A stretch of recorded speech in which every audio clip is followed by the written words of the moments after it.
O kimi varımızdır. Düzdür, mənim əlimdə gülməni çıxa biləcək. Mən nəzərə çatdırım. Yəni, nə var?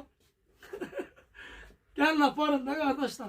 Təşəkkür edirik, yolunuzu gözləyirəm. Böyükbədən giyinən aleyküm dəyərli izləyicilərimiz.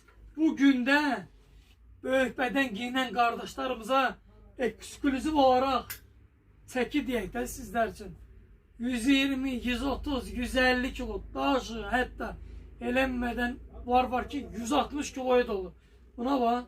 En balaca razmerimiz daha. Ona 5 kilo Türk istihsalı Kapariko firmasıdır.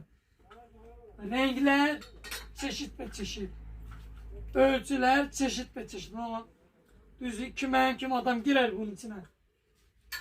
Böyükbədən qardaşlara çəkirik. Gəlin nəzərinizə çatdırıq. Axırda elə bilən maraq üçün bir dənəsini giyinəcəm özümün.